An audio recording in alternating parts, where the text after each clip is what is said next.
At General Hospital, Portia finds Esme waiting in an exam room. Esme explains she has a sore thought and doesn't want to spread anything to her baby or the staff at her new job at the Invader.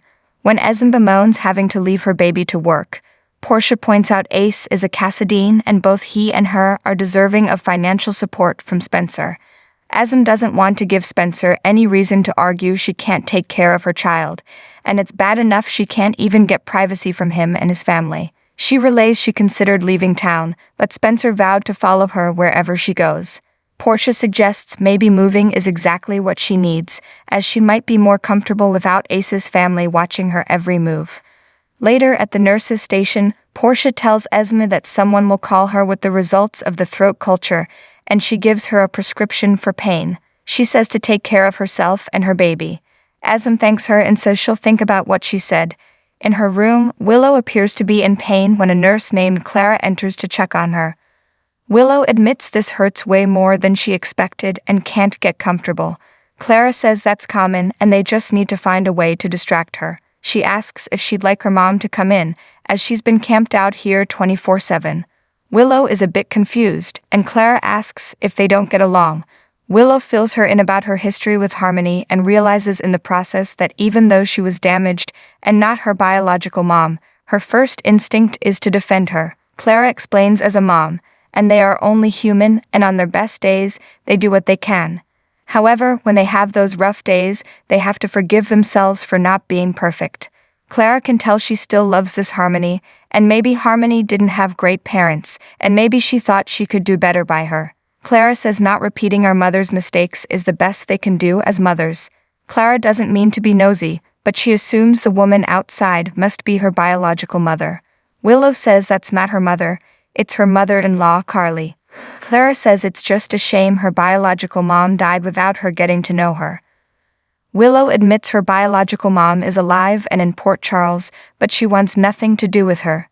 When Clara learns Willow's mother is Nina, she gushes as she is a big fan of Crimson. Willow says Harmony had her faults, but Nina's a train wreck. Clara notes they are all flawed, and life is complicated. Clara points out that Nina's aunt was the one who saved Willow's life, so perhaps the universe is saying they should be in one another's lives. Clara notes she forgave Harmony, and so is Nina that unforgivable. Willow says that is what she's saying.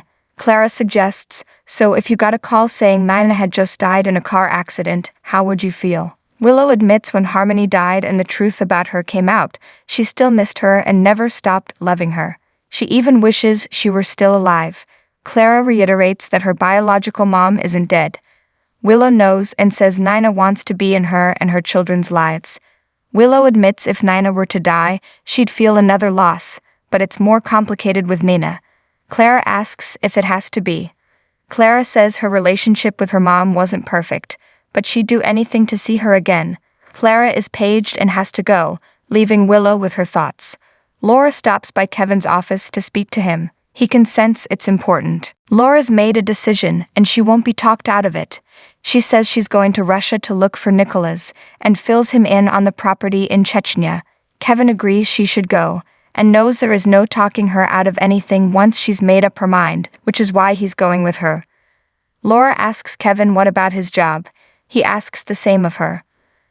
Laura has convinced Jordan to take on the job of deputy mayor, plus there is email to keep in contact. She also thinks Esme and Spencer will need supervision. Kevin says they're going to have to learn to get along eventually, and they could put Alexis and her daughters on Spencer watch. Laura says she could ask Sunny for help too. Laura says they'll need someone who knows that area of the world and to act as a translator and has someone in mind. Laura calls Yuri, who is between jobs, and says he'd love to go with them. Laura says for the first time she has hope she'll see her son again. She and Kevin embrace. Drew arrives at Curtis' place and says he heard the DNA test was back. Curtis says he's Trina's father, and Drew congratulates him as Trina is an amazing young woman. Curtis also relays the news that he's moved back in. Drew recalls their last talk and asks if he figured out his feelings. Curtis says he's trying to figure things out with Portia and his marriage, but he's taking things slow. However, Jordan found out about it before he could tell her, as Portia beat him to the punch. He says Jordan accused him of using her to sort out his feelings, and he can't argue with that. He would never hurt Jordan intentionally. Drew says to do what's right you have to hurt the people you love sometimes. Drew fills Curtis in on the deal the feds may make Carly if she gives up Sonny. However, he knows she won't give up Sonny. Drew worries the feds will pit him and Carly against each other. Curtis asks if there is a way that he and Carly can beat the charges together. Drew says he's working on it. Curtis says given nobody made money off the merger, maybe this is just going to be a slap on the wrist type of deal. Drew doesn't believe so if the feds are after Sonny. Drew eventually heads out and thanks Curtis for the talk. Outside, Drew makes a call to someone and says they have to move up the meeting regarding the SEC. He wants to discuss making a deal. At the Metro Court pool bar, Zeke introduces himself to Jordan, who feels she won't be good company. He offers to get his drink and leave her alone, but she apologizes if she came off as rude. She says her bad mood is her own fault, and she did something stupid. She admits to kissing her ex, who promptly went back to his new wife. However, she has told herself not wasting another minute of her time on him, and offers Zeke another drink. Zeke accepts, and Jordan asks where he's from as she hasn't seen him around. Zeke admits he's new to Port Charles, and the place is starting to look better by the minute. By the pool, Tracy scolds Brooke Lynn for not bringing her information on deception, and asks if Chase is too much of a distraction.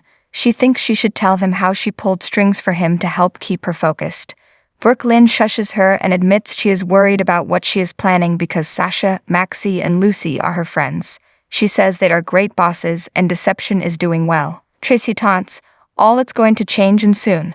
Tracy walks off, and BLQ wonders what just happened. Chase returns with pate to find Tracy has split. He asks what's going on with her and her grandmother. Brooke Lynn wishes she knew. A pool boy cleans up at the bar and finds Jordan's ring left in one of the empty glasses. In Zeke's room, he and Jordan hit the sheets. At Deception, Maxie reads the sales records on the Deceptor and tells Lucy it feels too good to be true. Lucy thinks it is a fantastic product and produces some champagne to celebrate.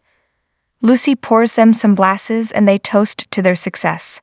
Maxie admits she knew Deception would be a good idea, but never thought it could be this successful. Lucy tells her to dream big, including moving on up to a larger house. Lucy suggests they start looking online to find her dream house, and Maxie admits her place is cramped. They get to shopping, and Maxie notes she can't afford any of the mansions Lucy's picking out.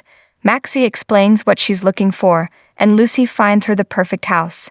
Maxie is unsure, but Lucy pushes her to take the jump. General Hospital spoilers reveal angry confrontations, desperate situations, a little bit of happiness, and so much more. You won't want to miss a moment of this exciting new episode.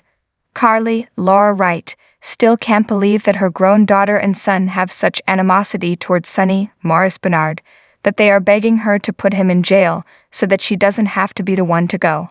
Even more shocking is that Michael, Chad Duell, has been trying to bring down his father for a year by planting Dex, Evan Hofer, in Sonny's organization. Now Carly gets to be on the receiving end of Jocelyn's, Eden McCoy, wrath. Jocelyn is incensed that her mother doesn't want to bring down Sonny. In Jocelyn's mind, Dex will be free if Sonny is in jail.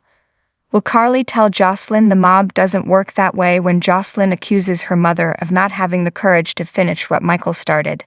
GA spoilers say Carly makes a decision. Does she decide to turn on Sonny or finally make real peace after being so horrified with how her adult children are acting? Meanwhile, Sonny is still wary about working with the Pikeman group, but is unaware that there is a video of their first shipment. To that end, he has another meeting with Valentine, James Patrick Stewart, to discuss the whole thing. With Valentine bringing him into this mess, he has to reassure him that everything will work out. Of course, that reassurance also comes with a warning. Drew, Cameron Matheson, is not thinking of throwing anyone in jail so that he doesn't go to jail, but he still thinks that blackmailing Ned will solve his problems. However, as a backup plan, he gets himself a good lawyer who turns out to be Portia's, Brooke Kerr, brother Zeke, Gavin Houston. So now we know why he's in town, aside from giving Jordan a new love interest. But can he save Drew? As Drew and Carly try to figure a way out of a mess of their own, the person who did tip off the SEC is frantic. worrying that she will be caught reporting a crime. It doesn't help when Michael E. Knight, tells her that the SEC is asking him to give up the identity of the informant he represents. While Martin assures Mana he won't do that, she is still quaking in her high heels. We haven't seen Elizabeth, Rebecca Herbst, since she tried to check an Adoyoel Anna, Finola Hughes, in her hospital room, but she finally makes an appearance again on Wednesday and gets some good news.